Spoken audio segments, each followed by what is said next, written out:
Hi everyone, how's it going? It's Clarissa with That Done Movie Show, and we need to talk about life itself. If you weren't aware of it previously, it's directed by Dan Fogelman, who's best known for the very similar sounding TV series This Is Us, which I've never watched, but it keeps winning Emmys, so I guess it's a whole thing, but I don't think I'm gonna start watching This Is Us anytime soon. Guys, this movie is, interesting. I don't think the takeaway from life itself is meant to be that everyone on the planet who isn't Mandy Patinkin is terrible and obnoxious, yet here we are. So life itself is very interested in being one of those decade-spanning, globe-trotting, emotional epics, the ones that make sweeping philosophical statements about the human condition, hence the title, Life Itself. So we're being dragged through multiple stories here. We've got Olivia Wilde and Oscar Isaac's married couple,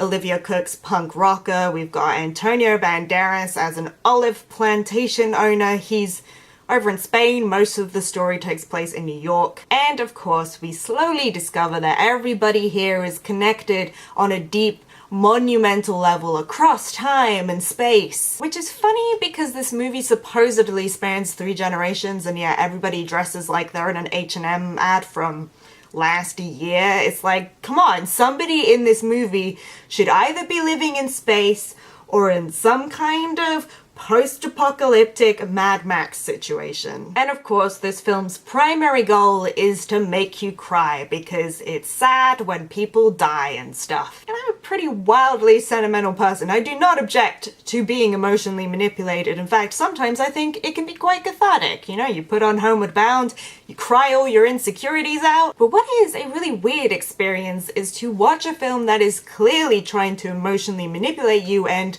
completely failing, which is what this film did. And I ended up resenting it because this film is so self-satisfied with its own manipulations that it felt like the movie was angry at me for not crying. I felt like I was being accused of being a sociopath, which I don't think I'm a sociopath. But I couldn't care about these people. I couldn't invest myself in these people. They're assholes. They are the definition of those entitled, self-obsessed, narcissistic people that you see in restaurants, and they're just talking way too loudly about nothing interesting, and it's kind of ruining your evening. It's just characters who will do mildly awful things, like Oscar Isaac and Olivia Wilde name their dog Fuckface, and then they keep ranting about this Bob Dylan song from the 90s that they think is really underrated. Like, who gets obsessed with 90s Bob Dylan?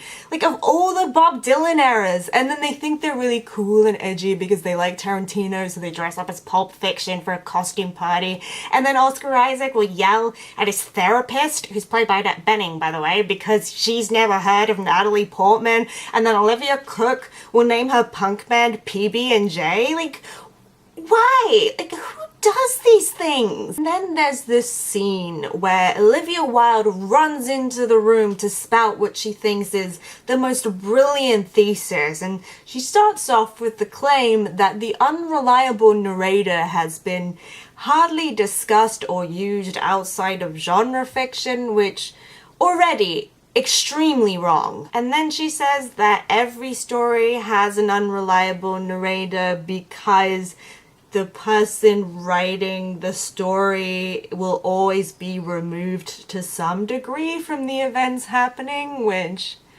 like, fiction is fictional. But then the worst part is that she then goes, aha, but the most unreliable narrator of all is life itself. What? And this is how everyone in the movie talks. Like, they're reading out a bad college essay. Even Samuel L. Jackson, who, yes, he is in this movie, and Antonio Banderas, who just one day brings his employee in and sits him down and just tells him his entire life story, and it takes about 5 minutes, and this other dude is just sitting there going, okay, where is this going? This movie is just, it's a lot.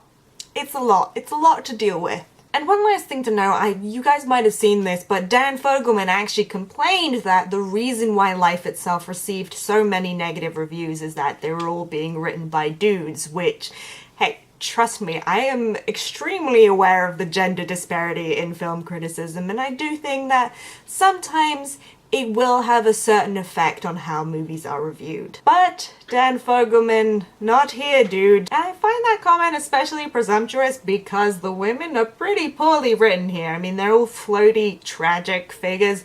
Oscar Isaac describes his wife as beautiful, nurturing, and willing to eat whatever the sushi chef puts in front of her, which, what a creepy way to describe a woman. I mean, you tell that to my face, dude, and you are getting a divorce. I don't care if you look like Oscar Isaac. There we go. But if you have had a chance to see Life Itself, I would love to know what you guys thought. You can let me know down in the comments below, or you can hit me up on Twitter, details down in that description box. Also, don't forget to like and subscribe so you can hang out and talk about movies. I'll see you guys soon. Bye!